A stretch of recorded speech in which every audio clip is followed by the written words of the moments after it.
What's going on, champs and champettes? It's FireMonkey here. It's currently 12:30 in the morning as the time of me making this audio, but I still wanted to make sure part 2 got out on May 7th. So here we are recording, or May 6th, oh my god. Here we are recording the audio at least, but in today's video we're going to be talking why cancel culture should be canceled. Now let's start it off by simply mentioning that a lot of cancellations recently, at least, or in 2021-2020, that I've seen have been related to past incidents and like what people did years ago. And while if someone, tried messing around with a child back in 2012, I could see that as something cancelable, alright? I mean, like, that is some interesting topic right there. But if someone was like for example, the Carl Jacobs situation, which I talked about in a previous video. If a content creator is being canceled because they talked to another streamer, hung out with another streamer, was seen with them, or something of that sort back in like 2017, 2016, that does not require someone to be canceled for it. You may not agree with them hanging out with that person in the past, but hey, there's a chance that that person doesn't even hang out or agree with the person that they were hanging out with back then now anymore. So it's like, why are you even mentioning it? For all you know, they haven't talked to each other ever since that incident. And it's like that's like the dumb part of cancel culture. Like, I understand some cancellations, but a lot of them nowadays is just trying to get content creators to apologize for every little thing. Not only this, but they also do a little like bait and switch tactic where they provide some real information, but also sprinkle in some fake information, because if you guys remember the Disguised Toast video, evidence was not provided for the last 2 claims that the person canceling Toast made, but evidence was provided for the first 3 claims. And because evidence was provided for a majority of the claims, people would take that as, oh hey, since this part is right and this part is evidence, the other 2 parts must be right without a doubt no matter what, because this person has proved that they're showing actual evidence for these other cases, so it just must be right. And this is something that goes on in the leaking community. For those who don't know, I leak a game called Fortnite, and every so often whenever there's like a live event, there's always people who make fake leaks, and what they'll do is they'll take real information from people such as myself or other popular leakers, and then they'll sprinkle in fake information just to get controversy started, to get people talking about it, and people will believe it no matter how many times you tell them, oh hey, that extra part's fake. They'll still believe it because there is that first part which was 100% real because it was already confirmed by other people. However, the second part of it just has no validity to it at all. And that is something that a lot of people seem to fall victim to, at least in my experience and other people's experiences, is that they'll read something and since half of it's true, the other half should automatically be true, when that just, most of the time, or at least whenever it's regarding cancel culture or leaks, that's not the case at all. Now for this next part, I do want to mention that this is a little bit of just kind of like me not understanding it and not really getting it at all,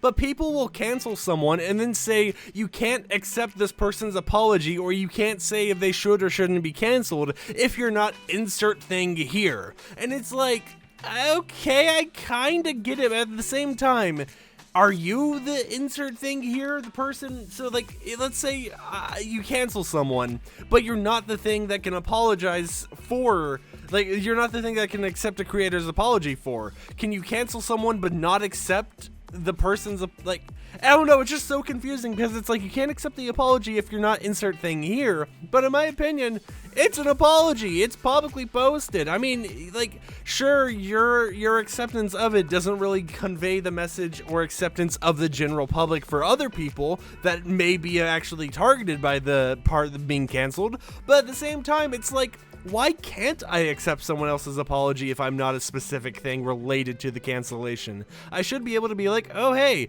in my opinion, I agree with the statements put forth by the person apologizing. Instead of being like, hey, even though I agree with what this guy's saying, I'm not allowed to like accept the apology or anything, so I'm just not gonna say a word. I don't know, it's just confusing to me overall, but a thing that happened nowadays is kind of like clout chasing cancel culture in a way.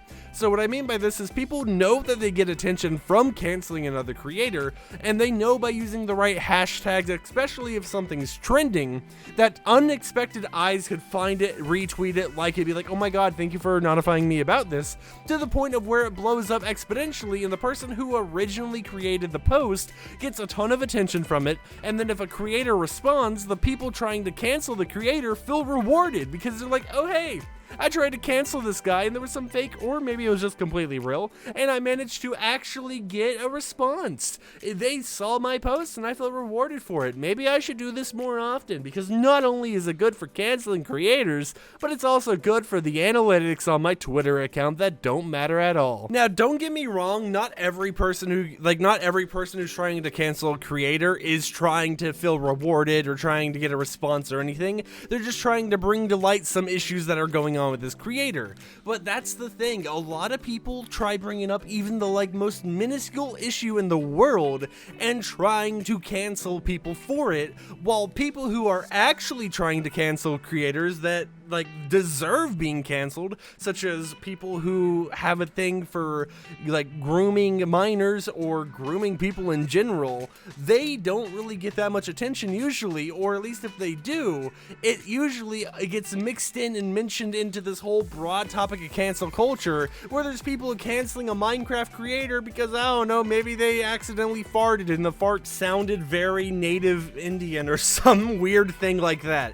And now I know that is a wild example, but it's something that I could honestly see someone being canceled for, because nowadays everyone is practically getting canceled. And the thing is, a lot of cancellations happen back in 2017, 2016. It's usually a lot of older stuff that a person has done, and that type of stuff people don't realize is that humor was different back then. The type of jokes people made back then was completely different to the type of jokes you see people making on the internet nowadays. Obviously, something someone said back in 2016, 2017 may have been looked at completely differently than what someone said nowadays in 2020 or 2021, and it's just kind of weird to think about it.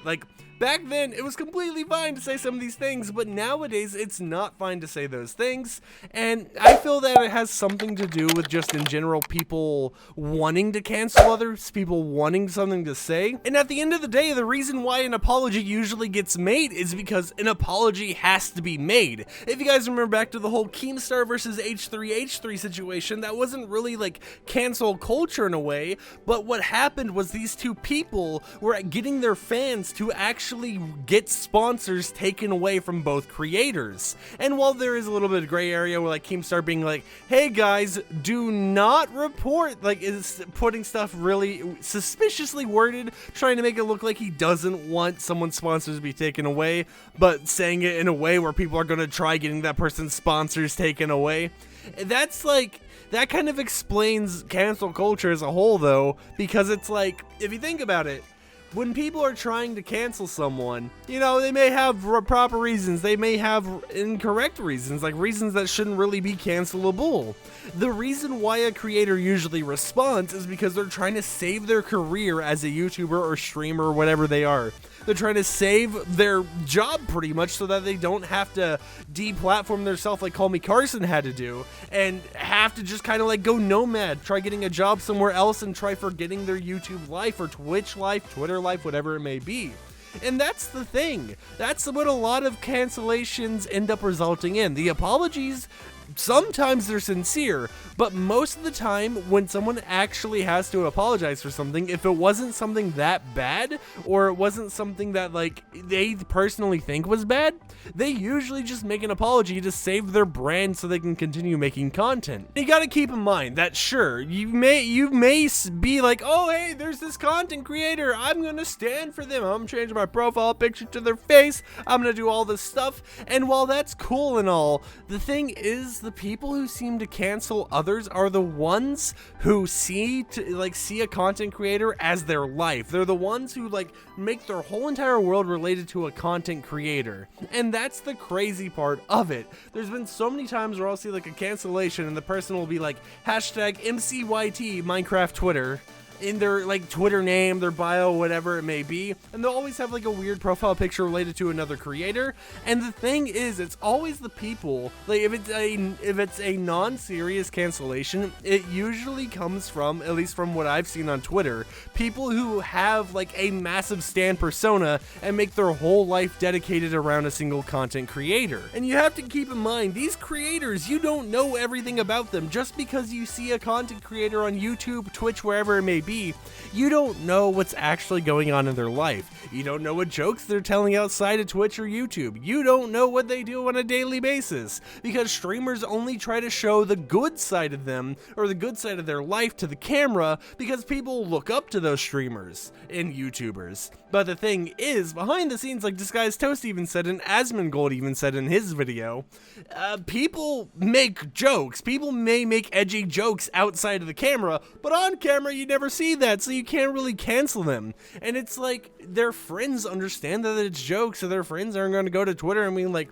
in private, Disguised Toast or FireMonkey or insert content creator's name here said this very offensive thing that I'm pretty sure you guys would not agree with. And the reason you don't see that is because, well, that content creator is friends with the person they're making the edgy joke to. Now, overall, this video is kind of like all over the place. It's like 12:42 of me just doing this audio right now. So I'm just gonna wrap it up by saying cancel culture has gone too far. People are just trying to cancel others for the reason of making them make an apology, and it's just like, it's gone way too far, to the point where we're canceling people for things that shouldn't get them canceled at all, while things such as actual crimes like the EDP 445 situation should be seen, should be canceled, it should be looked at, because that is an actual crime. Whereas someone being like, oh hey, yeah, I was friends with this guy back in like 2009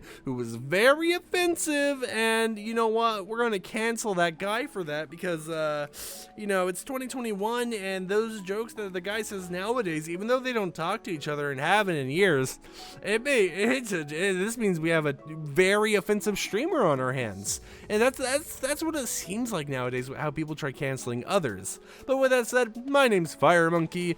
Like, comment, subscribe, who knows, maybe you, when you leave your comment, will be canceled next. With that said, though, I will see you champs and champettes next time with another video. Peace out.